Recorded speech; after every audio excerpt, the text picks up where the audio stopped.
नमस्कार, news are के खास कार्यक्रम में आपका स्वागत है। मैं हूं आपके साथ राजकुमारी ठाकुर। मध्य प्रदेश में विधानसभा चुनाव की उल्टी गिनती शुरू हो गई है। बीजेपी और कांग्रेस ने चुनावी तैयारियों को तेज कर दिया है और दोनों पार्टियों की तरफ से दावेदारी भी की जा रही है। बीजेपी ने इस बार 15% टिकट ऐसे लोगों को देने का फैसला किया है जो गैर राजनीतिक क्षेत्र से हैं और इस पर कांग्रेस ने तंज कसा है। किस तरह से सियासी बयानबाजी हो रही है, सबसे पहले देखिए न्यूज आर की एक खास रिपोर्ट, फिर करेंगे चर्चा।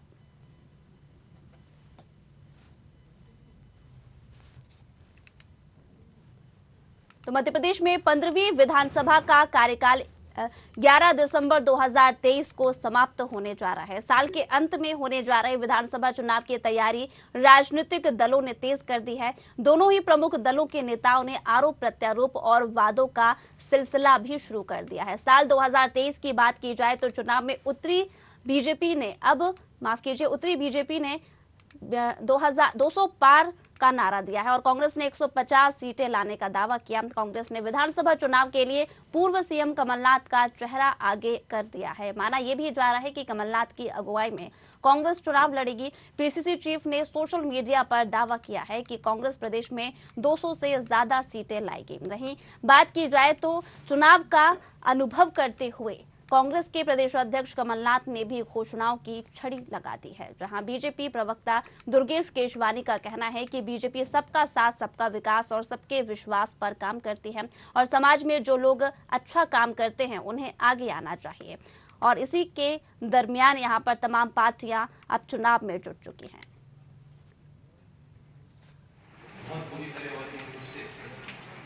देखिए, भारतीय जनता पार्टी माननीय मोदी जी के मूल मंत्र सबका साथ, सबका विकास और सबके विश्वास को लेकर काम करती है।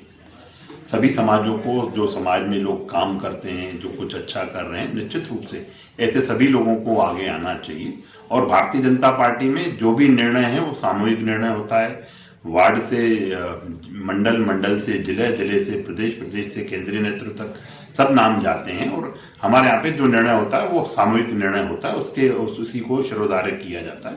अगर ऐसा कोई नाम आते हैं तो निश्चित रूप से पार्टी विचार करती है और हमारा संगठन उस पर फैसला करता है। इससे फर्क नहीं पड़ेगा, पर एक चीज सिद्ध हो रही है ना कि कार्यकर्ता बचे नहीं है। इनके पास ऐसे कार्यकर्ता बचे नहीं जो चुनाव जीत जाए। इसलिए 10-15% जिन लोगों की ख्याति है उन लोगों को लाना चाह रहे हैं। मतलब जो पहले तो कांग्रेस से 20-25 इम्पोर्ट कर लिए विधायक मंत्री, जो वहाँ बीजेपी के कार्यकर्ताओं नेताओं मूंग दल रहे हैं उनकी छाती पे। अब बचे कुछ ये हो गए, मतलब बीजेपी में बचे ही नहीं क्या स्टफ जो चुनाव लड़ा सकें। इससे सिद्ध हो रहा है, इसलिए सिद्ध हो रहा है कि 2023 में कमलनाथ जी के नेतृत्व में बम्पर, क्योंकि इस समय कांग्रेस की लहर है राहुल गांधी जी की पदयात्रा के बाद, और जिस तरह से लोग परेशान हैं, चाहे वो किसान हो, चाहे कर्मचारी हो, चाहे मजदूर हो, चाहे सब परेशान है। युवा बेरोजगारी से परेशान है। पढ़े लिखे लोग 40 लाख ऐसे हैं मतलब जो बेरोजगार। ये जिस तरह की स्थितियां हैं इसमें इस सरकार को तो जाना ही है। और अब 114 नहीं होगा जिससे खरीद फरोख्त करे, 174 से ज्यादा। तो आपको बता दें कि गैर राजनीतिक क्षेत्र से जुड़े हुए लोगों को इस बार दावा किया जा रहा है कि ऐसे लोगों को दावेदारी दी जाएगी। वहीं इस पर सवाल ये उठता है कि कांग्रेस को आखिरकार इससे क्यों फर्क पड़ रहा है। और सबसे अहम ये हो जाता है कि यहाँ पर अगर खुद के ही मंत्रियों की बात की जाए या फिर नेताओं की बात की जाए, उनको बेटे की टिकट देने की बात की जाए तो बेटों को टिकट देने पर भी यहाँ पर सियासत गरमाई हुई थी। लेकिन अब जब यहाँ पर गैर राजनीतिक क्षेत्र से जुड़े हुए लोगों को यहाँ पर टिकट दिया जाएगा तो इससे क्या परेशानी है, इस पर भी सवाल जवाब करेंगे। हमारे साथ मेहमान भी जुड़ गए हैं। संजय महेंद्र, कांग्रेस प्रवक्ता दिव्या गुप्ता, बीजेपी प्रवक्ता रमेश शर्मा, वरिष्ठ पत्रकार। तीनों मेहमानों का बहुत बहुत स्वागत है हमारे कार्यक्रम में। महेंद्र जी, सबसे पहले शुरुआत आपसे करना चाहूंगी। गैर राजनीतिक क्षेत्र से दावेदारों को पेश करेगी बीजेपी, क्या कहेंगे इस पर? अपनी इच्छा है किसी को भी पेश करे। भारतीय जनता पार्टी का अपना मानस। मेरी आवाज ही हो रही है, जरा मैम ठीक करिए। हाँ जी, मेरा कहना सिर्फ इतना सा है, भारतीय जनता पार्टी का अपना निजी निर्णय है, लेकिन ये जानना जरूर अच्छा ठीक रहेगा कि 15% भी टिकट क्यों काट रहे हैं और किसके कट रहे हैं?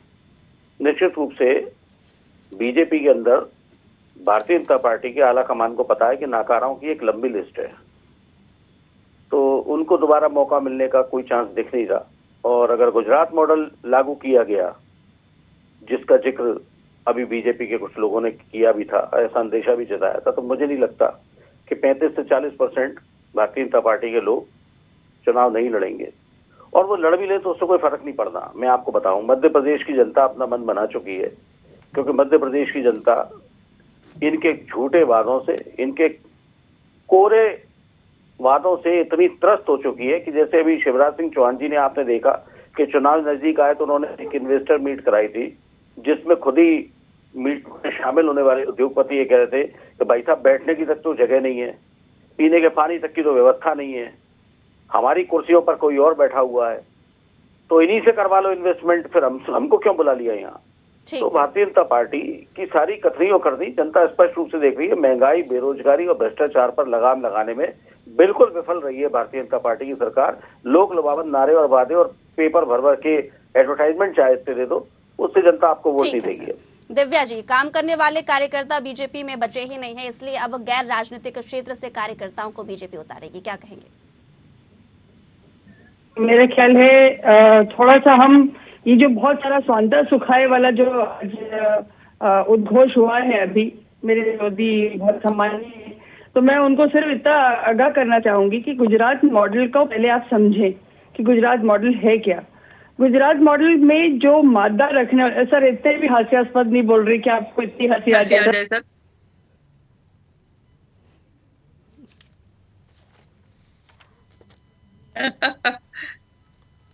ठीक, मैं इसमें व्यंग्यात्मक नहीं हंस रहा हूं जी। तो सर मेरा निवेदन, राजकुमारी जी आपके माध्यम से मैं इनको जवाब ये देना चाहूंगी। एक पार्टी है जो मादा रखती है कि सेकेंड लाइन ऑफ लीडरशिप किस तरह से तैयार की जाती है, जो कांग्रेस में अभी तक मेच्योरिटी नहीं आई है। आप शीर्ष नेतृत्व को देखें, इतने वयोवृद्ध आपके पास अध्यक्ष हैं, एक और बहुत वयोवृद्ध यहाँ पे आप मुख्यमंत्री जी का चेहरा लेकर आ रहे हैं। आपकी सेकेंड लाइन ऑफ लीडरशिप है कहाँ? किसको तैयार करा है आपने? किसको लेकर आएंगे आगे, और क्यों नहीं लेकर आ पा रहे आगे? तो पहली बात तो ये कि भारतीय जनता पार्टी ने बहुत कठोर निर्णय लिया है। कठोर निर्णय ये है कि हम परिवारवाद को बढ़ावा नहीं देंगे। जो आज दिन तक कांग्रेस अपनी अमली जामा में से बाहर नहीं आ पा रही, आपको अध्यक्ष जो भी चुनना हो, लेकिन दंडवत वहां जाके करना पड़ेगा, जो एक सिर्फ सांसद है। वो सांसद चूंकि गांधी होते हैं, इसलिए खड़गे जी जाके वहां पे साष्टांग दंडवत करेंगे। तो आप बताइए कि राहुल गांधी जी की क्रेडिबिलिटी क्या है, एक्सेप्ट फॉर बीइंग अ सांसद? उसके अलावा उनके पास कोई और क्रेडिबिलिटी नहीं है, लेकिन सबको दंडवत करना है। प्रियंका वाड्रा की क्या क्रेडिबिलिटी है? वो मंच पर क्यों बैठ जाती है? उनके पास क्या क्रेडिबिलिटी है, क्या है? लेकिन क्यों? क्योंकि वो शायद गांधी है, इसलिए आपको उस तरह के। तो आप ये बताइए कि कांग्रेस अभी तक इसमें से बाहर ही नहीं आ पा रही, एक बात। दूसरा विषय, महिलाओं को आगे बढ़ाने का काम इस बार ये तय हुआ है कि महिलाओं को ज्यादा प्राथमिकता दी जाएगी, युवाओं को ज्यादा प्राथमिकता दी जाएगी। द एज ऑफ एमएलए, उनकी एज को अब हम घटा के नया लीडरशिप को तैयार करके हम आगे लेकर आएंगे। जो बहुत अच्छा विषय अभी निकल कर आया है कि जिन लोगों ने सोशल वर्क से अपनी अलग एक पहचान बनाई है समाज में, उनको क्यों नहीं सम्मानित करा जाए? क्या वो एक्टिव पॉलिटिक्स में आने लायक लोग नहीं है? क्या उनके आने से समाज में परिवर्तन नहीं होगा? क्या अच्छी साफ सुथरी गुड गवर्नेंस की, शुचिता की राजनीति नहीं होगी? क्यों हम राजनीतिक पटल को अलग रखना चाहते हैं इन अच्छे भले लोगों से? अगर भारतीय जनता पार्टी इस तरह के नवीन प्रयोग करने में सफल हो रही है, तो कांग्रेस को इसलिए तकलीफ है क्योंकि आप इस तरह के एक्सपेरिमेंट करने का मादा रखते ही नहीं है। आप में वो बहादुरी है ही नहीं, आप वो कर ही नहीं सकते, क्योंकि आपने आज दिन तक जनता को जब वोट बैंक माना हो, वोट बैंक की राजनीति करते चले आ रहे हों। आपने कभी भी गरीबी हटाओ का उन्मूलन का नारा दिया, लेकिन उसके बाद कुछ उसके बारे में करा ही नहीं। तो आपके लिए ये सोच का पाना भी, इतना लॉन्ग टर्म विजन सोच पाना भी बहुत कठिन और इम्पॉसिबल है। कर रहे हैं वो, ठीक है संजय जी। मैं 2-3 बातों का जवाब दे देता हूं। सबसे पहले उम्र के तकाजे की बात तो मैडम ना करें, क्योंकि देश के प्रधानमंत्री की उम्र भी कोई कच्ची उम्र नहीं है, वो भी वयोवृद्धि है। एक अब प्लीज मुझे सिलसिलेवार जवाब दे दीजिए। दिव्या जी प्लीज। आप लोगों ने हमेशा से एक रिकॉर्ड सुना होगा, सुपर हिट है जो आज तक अमर हो चुका है, बहारो फूल बरसाओ मेरा महबूब आया है। भारतीय जनता पार्टी के पास इस गांधी परिवार के घिसे पिटे रिकॉर्ड को बजाने के अलावा कोई भी काम नहीं है, जबकि अब तो अध्यक्ष भी हमारे खड़गे जी और चुने गए हैं बाकायदा एक चुनाव प्रणाली के साथ। ये नहीं कि नड्डा जी जो हैं सीधे सीधे कार्यकाल बढ़ा दिए गए। अभी रुकिए मैडम, मैं पूरे धैर्य से सुनाऊंगा आप। राहुल गांधी के साथ जो लोग चल रहे हैं मैडम, लाखों लोग, वो आम लोग हैं, वो दंडवत करने वाले लोग नहीं है। मैं आपको ये बता रहा हूँ, लाखों लोग अपनी मर्जी से निकल के चल रहे हैं लोगों के साथ, राहुल जी के साथ। कोई उनको दंडवत नहीं कर रहा, प्यार दिखा रहे हैं। महिला हो, युवा लड़कियां हो, बुजुर्ग हो, बच्चे हो, सब उनसे इस बात की मोहब्बत दिखा रहे हैं कि जिस बात की मोहब्बत के लिए उन्होंने यात्रा शुरू की है। इसके अलावा आप भारतीय जनता पार्टी से शुचिता की बात तो शब्द मत किया करिए, न महिलाओं की बात किया कीजिए। वो आप देख रही ना महिला पहलवानों के साथ कैसे एक भी शब्द नहीं निकल रहा प्रधानमंत्री जी के मुंह से उन महिलाओं के लिए जिनको वो मुंह बोली बेटी मानते हैं। वो जंतर मंतर में बैठी हुई हैं, आंखों में आंसू लेके अपने यौन शोषण की शिकायत कर रही हैं। वो तमाम तरीके की कह रही है कि इस तरीके की हमारे साथ दुर्व्यवहार हुआ। मगर भारतीय जनता पार्टी, चाहे वो कुलदीप सेंगर हो, चाहे वो अजय मिश्रा टेबो टेनी हो, चाहे वो ब्रजभूषण सिंह हो, उनके आगे नतमस्तक रहती है। क्यों? ये गुंडा प्रवृत्ति हावी है आपके दल के अंदर कि हम हर किसी भी बाहुबली का उपयोग नहीं करेंगे, किसी भी बाहुबली का विरोध कभी नहीं करेंगे। देखिए, राजनीतिक शुचिता जबान से कहने से नहीं आती, उसको दिखाना पड़ता है। दिव्या जी, पहले शर्मा जी से मैं प्रतिक्रिया लेना चाहूंगी। संजय जी, बीजेपी का ये नया प्रयोग चुनाव में किस तरह से कारगर साबित होगा, या फिर इस नए प्रयोग के चलते कहीं ना कहीं परेशानी भी उठानी पड़ेगी? नहीं, कोई परेशानी नहीं उठानी पड़ेगी। किस बात का प्रयोग? शर्मा जी किस बात का प्रयोग? मुझे आप एक बात बताइए ना। मेरा सवाल शर्मा जी से है। ओके जी। देखिए, मोटे तौर पर ये प्रयोग नया नहीं है और ऐसे प्रयोग दोनों राजनीतिक दल समय समय पर करते रहे जी। मैं उदाहरण देना चाहता हूँ। 1957 में कांग्रेस ने मेमूना सुल्तान जी को भोपाल से लोकसभा का टिकट दिया था। उन्होंने पार्टी ज्वाइन की और टिकट का अनाउंस हुआ। वो उनकी पृष्ठभूमि राजनीतिक। इसी तरीके से 1971 में कांग्रेस ने दमोह से लोकसभा टिकट दिया था शंकर गिरी जी को जी। जो राष्ट्रपति जी के चिरंजीव थे, उनकी पृष्ठभूमि राजनीतिक नहीं थी। ठीक उसी प्रकार 1971 में जनसंघ ने रामनाथ जी गोयनका को विदिशा से लोकसभा टिकट दिया था। उनकी पृष्ठभूमि राजनीतिक नहीं थी, वो अखबार चलाते थे। तो कुल मिलाकर के तो भाजपा में भी अगर देखें तो भोपाल के जो सांसद हैं उनकी पृष्ठभूमि राजनीतिक नहीं है, या इंदौर के जो महापौर हैं उनकी पृष्ठभूमि राजनीतिक नहीं है। तो मनमोहन सिंह जी की पृष्ठभूमि राजनीतिक नहीं थी। तो कुल मिलाकर के अब अगर हम गांधी परिवार में भी देखें तो नेहरू जी की पृष्ठभूमि, इंदिरा जी की पृष्ठभूमि और संजय गांधी जी की पृष्ठभूमि ये राजनीतिक थी। लेकिन राजीव गांधी जी की पृष्ठभूमि राजनीतिक नहीं थी, वो पायलट थे और वो राजनीति में बिल्कुल नहीं आना चाहते थे। और राजनीति में आने से पहले मेरा उनको भी मैंने लिया है, जो छपा है जिस अखबार में मैं उसमें था। तो कुल मिलाकर के क्योंकि वो भोपाल के एक होटल में पायलट थे, तब ठहरते थे। मुझे कमरा नंबर भी याद है, 101 102 नंबर में वो ठहरा करते थे आकर के। तो कुल मिलाकर के ये पृष्ठभूमि रही है दोनों राजनीतिक दलों की कि गैर राजनीतिक राजनीति में लाना। उससे कारण रहता है कि कहीं ना कहीं वो अपने विषय के विशेषज्ञ होते हैं और विषय के विशेषज्ञ होने के कारण कहीं ना कहीं राजनीति में शुचिता आए और विभिन्न राजनीति में विविधता आए, ये उसका उद्देश्य रहता है। हालांकि कई बार ये प्रयोग असफल भी होता है। निर्णय उनका मतलब मान लीजिए किसी व्यक्ति को सोच करके लेकर के आए, यद्यपि एक नाम मेरे जहन में भाजपा का भी आ रहा है और एक नाम मेरे जहन में कांग्रेस का भी आ रहा है, लेकिन अब मैं नाम नकारात्मक नहीं लेना चाहता। तो कई बार असफल भी प्रयोग होता है। तो ये प्रयोग बिल्कुल नया नहीं है। वो प्रत्येक राजनीतिक दल समय समय पर निर्णय लेता है। ये दिव्या जी, ठीक है कि भाजपा ने इस बार इसको घोषित किया ठीक है। लेकिन इससे पहले अगर आप देखेंगे तो भाजपा हर संसदीय क्षेत्र में एक व्यक्ति को किसी न किसी बाहर को एक टिकट वो देती रही है। विधानसभा का टिकट देख लीजिए, दिव्या जी ज्यादा अच्छे से बता पाएंगे। ठीक है दिव्या जी। राजकुमार जी, मैं 2-3 बातें संजय जी की जवाब देना चाहूंगी। जैसे उन्होंने कहा कि बहुत प्रजातांत्रिक चुनाव हुआ, कांग्रेस का खड़गे जी थे और फिर उसके बाद उनके साथ शशि थरूर जी भी खड़े हुए थे, लेकिन बेचारे अकेले ही कहीं खड़े दिखाई दिए क्योंकि उन्होंने दंडवत नहीं करा था तो उनको किसी का प्राश्रय नहीं मिला।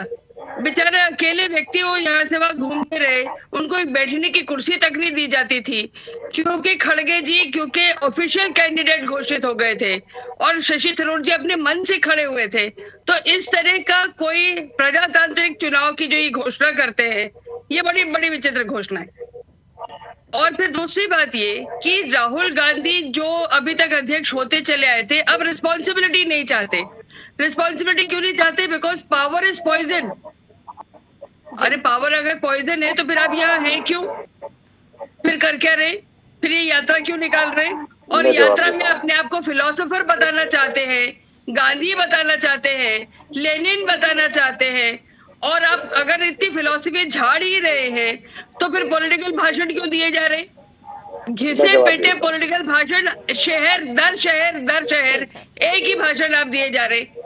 आप अपनी सेक्युलर इमेज का अमली जामा गिराना चाहते हैं, लेकिन अमली जामा गिरा नहीं रहा क्योंकि आपके ऊपर जो आवरण है, परसेप्शन है, वो परसेप्शन अब फिक्स हो चुका है। आप जो मर्जी दंडवत करें, अब आपका दंडवत एक्चुअली ऐसा मखौल दिखता है, ऐसा लगता है कि आप वाकई कुछ ऐसे, I am sorry to use the word, लेकिन वो खराब शब्दों का प्रयोग करने की इच्छा होती है। तीसरी बहुत इंपॉर्टेंट बात, आप महिलाओं की चर्चा न करें संजय जी, इसलिए क्योंकि आपकी बेटी हूँ कर सकती हूँ वगैरह वगैरह जो आपकी नेता ने एक दिया था नारा, उसके अगले ही दिन आपके राजस्थान में बेटियों को बेचने का नोटरी पर आपका किस्सा उजागर हुआ था और तब दही जम गया था। तब किसी के मुंह से एक शब्द नहीं निकला था। तब ऑफिशियली आपको पता है कि बेटियां बेची जा रही है, इसका खुलासा हुआ था, लेकिन उसके बावजूद किसी के मुंह से एक शब्द नहीं निकला क्योंकि वो आपका शासित प्रदेश था।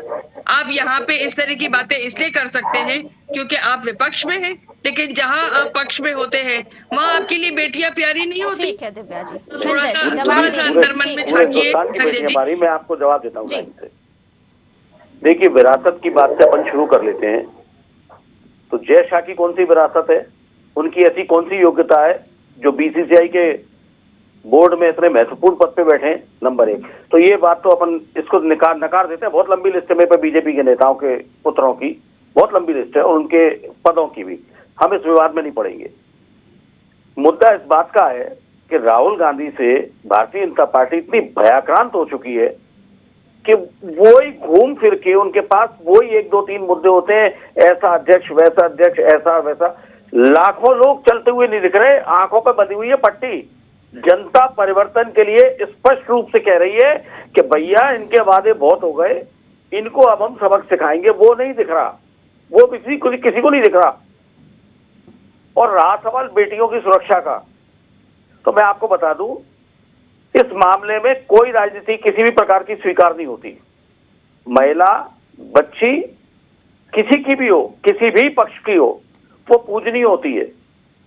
उसका मान सम्मान की रक्षा हर हालत में, हर कीमत पे करनी चाहिए, किसी भी राजनीति से परे। तो अगर कांग्रेस की होगी और कांग्रेस से राज्य में इस तरह का अत्याचार हुआ होगा, अगर कांग्रेस ने के आला कमान ने उसके खिलाफ कार्रवाई नहीं की होगी, तो मैं यहां से बैठ के कांग्रेस के आला कमान की कड़े शब्दों में निंदा करूंगा। मगर मैं आपसे एक सवाल पूछता हूं, एक सिंगल आदमी आप मुझे भारतीय जनता पार्टी में बता दीजिए जिसके अंदर मोदी जी के सामने खड़े होकर एक बात कहने का नैतिक साहस हो। है किसी की हिम्मत, है किसी की मजाल जो आज मोदी जी से पूछे कि जिस फोगाट महिला को आप अपनी मुंह वाली बेटी मानते थे, आज वो सरेआम आंसुओं से रो रही है, आपका एक वक्तव्य भी नहीं आया? है क्या कोई? 700 किसान शहीद हो गए किसान आंदोलन में, मोदी जी के मुंह से एक शब्द नहीं निकला सिवाय इसके कि मैं एक टेलीफोन कॉल पे दूर हूं। मगर एक भी किसान के घर वो गए? क्या ये देश के नागरिक नहीं थे? पुलवामा हमले की जांच हो गई, आज तक नहीं पता लगा 300 किलो RDX आया कहां से।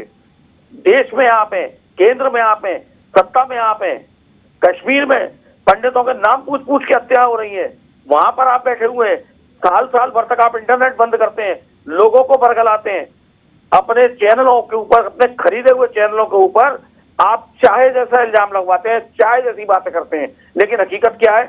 इससे उल्टी आप आम आदमी की कमर महंगाई से तोड़ने को उतारू हैं। कांग्रेस यही आईना आपको दिखा रही है, इसलिए राहुल गांधी जी कश्मीर से कन्याकुमारी चले या कन्याकुमारी से कश्मीर राहुल गांधी से बीजेपी दिव्या जी थोड़ा सा समय बिल्कुल।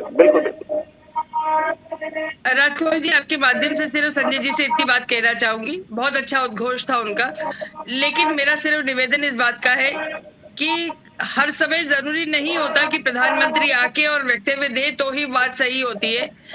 वो जिस तरह सर एक सेकंड मुझे बोलने दीजिए, वो अपने मंत्रियों के माध्यम से जिस तरह से काम कर रहे हैं, मंत्रियों को जिस तरह से आदेशित करा जाता है, वो उनका आदेश कहाँ चल रहा है, किस तरह से चल रहा है, वो आपके जानने का भी विषय नहीं है, मेरे बताने का भी विषय नहीं है।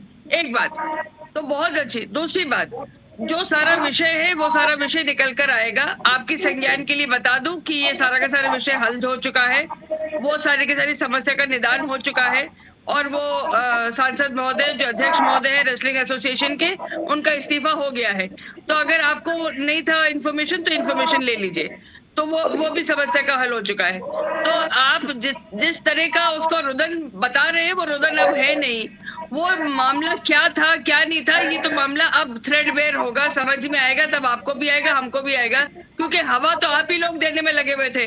वो अब बातें जहां जो निकल के आएंगी कांग्रेस की, वो हम समझ लेंगे, वो एक अलग विषय हो जाएगा। क्योंकि दिक्कत इस बात की है, चाहे किसान आंदोलन हो, चाहे कुछ भी हो, जहां एंटी नेशनल एक्टिविटी होती है, एंटी एस्टैब्लिशमेंट एक्टिव होती है, वो ऐसा क्यों होता है कि कांग्रेस के साथ वो सब लोग खड़े हुए नजर आ जाते हैं। मैं बताता हूं, मैं जवाब देता हूं कि राष्ट्र विरोधी गतिविधि जो भी कोई कर रहा है, मैं बिल्कुल जवाब देता हूँ दिव्या जी, मैं रिकॉर्ड का जवाब दे देता हूँ। क्या ये चिंतन का विषय नहीं होना चाहिए? क्या ये चिंता का विषय नहीं होना चाहिए?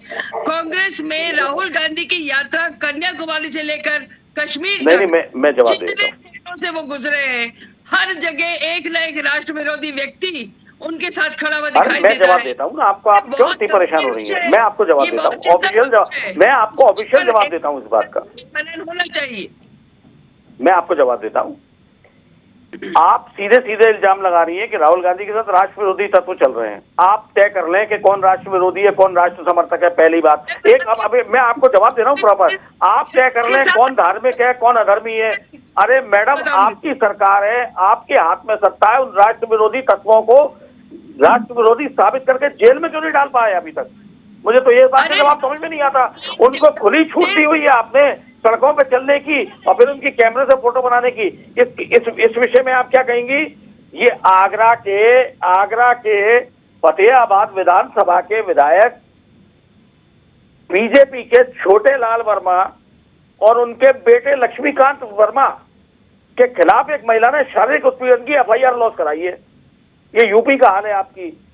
मुझे एक बात समझ में नहीं आती, जब भी महिलाओं का शोषण होना हो, बलात्कार जैसी घृणित कृत्य होना हो या छेड़खानी जैसा, सारे बीजेपी के उस स्तर के नेता ही क्यों सामने आते हैं? मेरे को ये समझ में नहीं आता। और उन्हीं राज्यों में सामने आते हैं जहां पर उनकी सरकार होती है। आपको क्या लगता है भारतीय जनता पार्टी का कोई विधायक या कोई नेता जिसका नाम शारीरिक शोषण में आए, वो राजस्थान में या जाके कहीं और काम करेगा? अभी छत्तीसगढ़ के चंदेल को ही देख लीजिए आप, उसके बेटे को। देखिए क्या है, नैतिकता का पाठ पढ़ाना, अच्छी बातें करना, ये बहुत अच्छी बातें हैं।